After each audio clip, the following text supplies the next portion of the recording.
Partagez la vidéo, c'est important. Partagez ce frère. Le sultan parle. Pour quand même que tout le monde reste en paix et aussi de voir le commerce qui existe entre nous depuis des siècles. Il faut quand même qu'on trouve en tout cas un terrain d'entente pour revoir comment laisser les gens passer librement et aussi ce qui concerne le commerce. Il faut quand même que nos commerçants de deux côtés, donc du côté du Nigeria et du côté du Niger, aussi leur faciliter les entrées et les sorties pour qu'ils puissent quand même aller vendre en tout cas leurs marchandises. Quand on regarde, c'est la même famille. C'est la même famille. On a l'habitude de voir même le grand frère du côté du Nigeria qui est là-bas au Nigeria et le petit frère au Niger. Donc il y a aussi d'abord les liens de mariage, les liens de parenté. Donc il faut quand même qu'on arrive à conserver ça pour que tout le monde en tout cas reste en paix. Ça c'est un appel que je lance, en tout cas au haut niveau. Donc il faut quand même que le président du Nigeria revoie ça et aussi leurs membres du gouvernement et leurs parlementaires. Il y a aussi la chefferie traditionnelle qui joue un grand rôle. Il faut quand même que tout le monde revoie ça pour qu'on puisse quand même vivre en paix. Il y a quand même des soutiens. De partout, en tout cas, on voit des soutiens. Il faut quand même que les gens continuent à soutenir pour qu'on puisse quand même vivre en paix, essayer de voir, nous réconcilier pour qu'on puisse quand même aller de l'avant. Ce qui s'est passé au Niger tout récemment là nous permet de placer le baromètre par rapport en tout cas à tous les besoins en tout cas vitaux en tout cas de notre pays.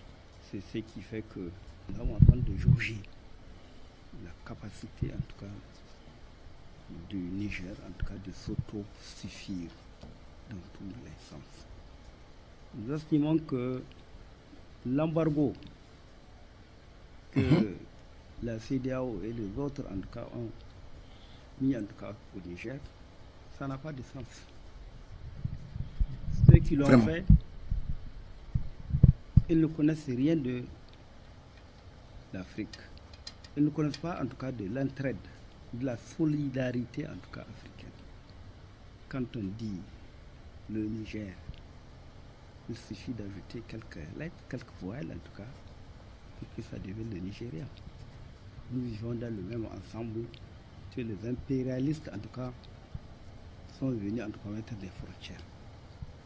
Quand vous prenez de l'ouest à l'est, de Kamba, en tout cas jusqu'à Gingimi, de part et d'autre, vous avez le même peuple, vous avez la même population, vous avez les mêmes ethnies.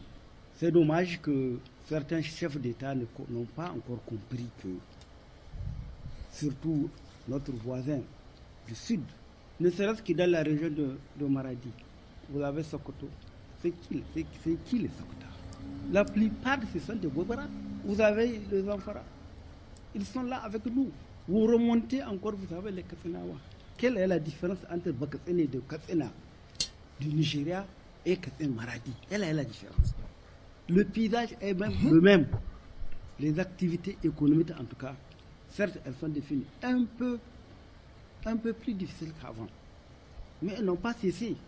Elles continuent, de jour comme de nuit. Alors, cette affaire d'embargo, n'arrange rien. Le Niger et le Nigeria sont en fait, depuis l'Antiquité, un seul et même pays.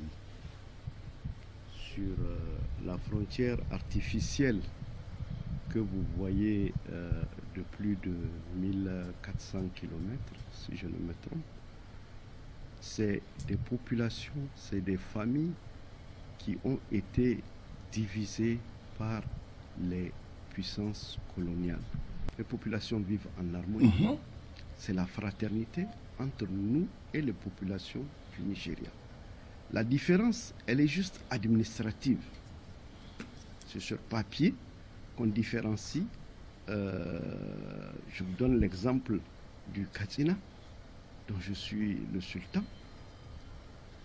C'est le papier seulement qui différencie les populations qui sont de l'autre côté du Nigeria, au Katsina du Nigeria, et celle du Katsina de Maradi.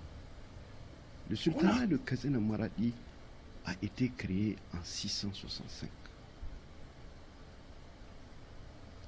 après Jésus-Christ. Et ce sultanat-là englobait ce qui est l'actuel Katsina Nigeria et l'actuel Katsina Maradi. Les princes du Katsina sont à Maradi. C'est une vérité historique qu'on peut démontrer. Donc aujourd'hui, quand on vient dire qu'on va faire une différence entre les populations de Maradi et celles du Katsina, c'est vraiment quelque chose d'anachrone qui est hors du temps. Et pour cela, nous ici, nous appelons nos populations à faire fi de toute cette situation politique. Et d'ailleurs, ils ne peuvent même pas faire autrement. Parce que tu as de la famille ici, tu as de la famille là-bas. D'abord, je voudrais remercier l'honorable Ambali. Écoutez l'ancien président de la République. De Djunju, Sarki Mousselmi. Et remercier par la même occasion l'institution qu'il représente, la chefferie traditionnelle du Niger. Comme vous le savez, le Niger est doté de cette institution qui est très importante et qui est en quelque sorte l'un des éléments garants des valeurs de notre société, malgré la diversité de différentes composantes et des différents aspects de notre pays. L'entretien a porté sur une sollicitation que je ne vais pas vous dévoiler maintenant, mais l'objectif, c'est une initiative visant à contribuer à trouver des solutions à la situation que notre pays connaît aujourd'hui. Je le remercie sincèrement. Et je remercie également l'ensemble de la chefferie traditionnelle de notre pays. D'ailleurs, un des adages vient de chez nous, dit Sarakuna, Iayankoua. Donc,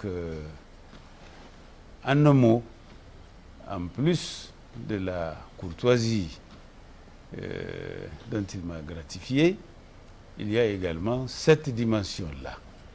J'ai pris bonne note de cette initiative et également j'ai pris l'engagement de procéder à des concertations de manière à donner une suite positive, favorable, dans l'intérêt supérieur de notre pays.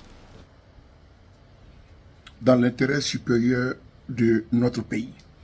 L'ancien président du Niger, Maman Ousmane, c'est lui qui a parlé en dernière position. Frères et sœurs, je vous salue. Je vous prie d'abord, chers frères, chers amis, chers sœurs, chers tantes, chers mamans, de partager, de mettre des likes cette vidéo. Voyez-vous, c'est l'ancien président du Niger qui vient de parler, Maman Ousmane. Lui-même a été victime d'un coup d'État. Lui, ce président élu du Niger, a été victime d'un coup d'État de la part de Ibrahima Bari Maïnassara, qui l'a enlevé par un coup d'État jadis, mais lui également qui a été enlevé par un coup d'État également sanguinaire, puisque Ibrahima Bari Maïnassara fut tué sur le tarmac de l'aéroport par la garde républicaine commandée par le commandant Wanké, qui fut également chef de l'État du Niger pendant la transition. J'aimerais ici que vous sachiez que les chefs traditionnels, les sultans du Niger, sont aujourd'hui vent debout pour pouvoir tourner définitivement cette page, comment dirais-je, sombre actuelle du Niger. Par l'obstination de Bazoum de bien vouloir, comment dirais-je, collaborer, comment dirais-je, coaliser avec des puissances étrangères pour imposer un embargo inhumain, scandaleuse et honteuse, pardon, comment dirais-je, au Niger. Des sanctions scandaleuses, des sanctions, comment dirais-je, UBS abjectes à rejeter et à dénoncer, puisque ces sanctions-là touchent les populations nigériennes. Et ceux qui sont, comment dirais-je, les nantis n'ont aucun problème, ce n'est que le peuple qui souffre. Les chefs traditionnels aujourd'hui expliquent comment les populations du Niger et du Nigeria sont les mêmes peuples.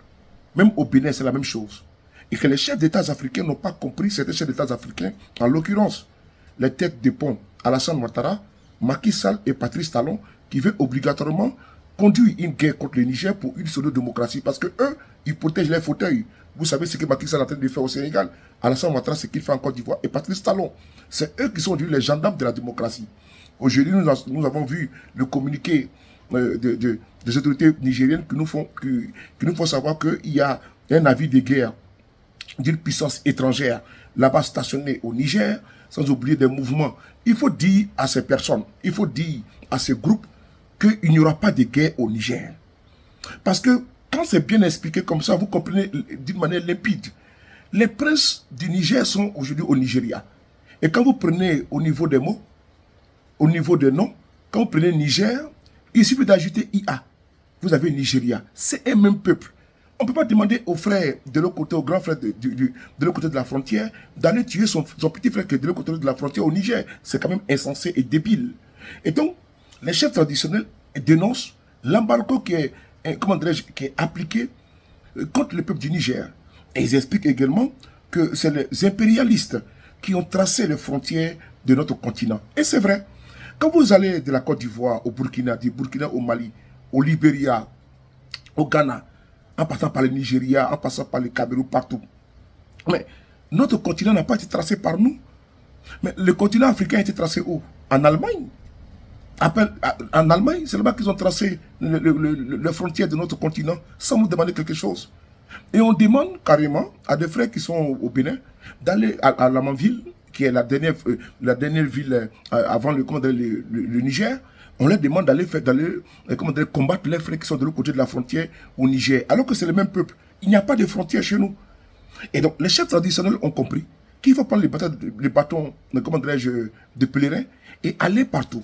Aller rencontrer Bazoum, aller rencontrer le président Tchani, aller rencontrer toutes les autorités morales du Niger et politiques du Niger, afin de trouver une solution, parce que la solution, elle est tellement simple, elle est claire. Le Niger a connu, vous avez vu le dernier podcast que j'ai fait avec l'ancien président Salih Djibo. Là, aujourd'hui, c'est le président Maman Ousmane, dès le début, qui a dit que Bazoum ne reviendra pas au pouvoir et qu'il a dénoncé avec vigueur. Il faut saluer les sorties des présidents Salih Djibo et du président Maman Ousmane, qui depuis que l'embargo a été, a été pris contre le peuple du Niger, ils sont vent debout afin de pouvoir trouver une issue, n'est-ce pas, de sortie honorable pour Bazoum et pour le peuple du Niger. Parce qu'il ne faut pas arriver à la guerre. Par contre, vous voyez le mutisme complice d'un certain Mamadou Issoufou, qui a parachuté Bazoum à la tête du Niger, qui est devenu aujourd'hui un cancer, qui est devenu un problème continental. Parce que Bazoum aujourd'hui, vous l'avez entendu, le président français dit que c'est Bazoum qu'ils reconnaissent comme étant le président élu. Mais attends, on a vu des présidents élus ici en Afrique qui ont été enlevés, et puis ces personnes n'ont pas donné de leçons, On a vu ces personnes-là soutenir des coups d'État au Tchad, on a vu ça. Récemment, on a vu des coups d'État dans le continent africain, le coup d'État quand c'est les siens. On ne condamne pas, on ne dénonce pas, mais il y a des coups d'État quand il voit que c'est la tête du client en fait. Voilà pourquoi il faut demander, comme l'a dit la commission du Conseil de sécurité et de paix de l'Union africaine, il faut dénoncer et révoquer toute ingérence extérieure. Parce que c'est l'extérieur, c'est les puissances étrangères qui veulent faire, n'est-ce pas, du Mali et du Niger leur terrain de bataille. Nous n'en voulons pas. Ils ont fait cela, comment dirais-je, en Libye. On ne veut pas avoir une Libye bis. Mais comme le dit Franck Fanon, comme j'aime bien le citer, la bataille contre les colonisés se passera entre les colonisés eux-mêmes. Contre les colonisateurs, se passera entre les colonisés eux-mêmes. Merci à vous. Partagez cette vidéo maximum. Partagez cette vidéo afin de pouvoir expliquer au monde entier que ce qui se joue aujourd'hui au Niger ne peut pas passer par la posture guerrière, la posture jusqu'au boutiste, va en guerre. Non. Il faudrait bien que la porte de sortie à l'africaine, asseyons-nous et discutons, doit être mise sur la table. C'est ce qui est en jeu. D'enlever les sanctions contre le peuple du Niger, l'embargo qui n'a aucun sens, et pour ne pas dire également l'obstination de M. Bazoum à vouloir coûte que coûte faire souffrir son peuple. Il faut également dénoncer ce monsieur Bazoum qui n'a aucun amour pour ce peuple fier et dit du Niger.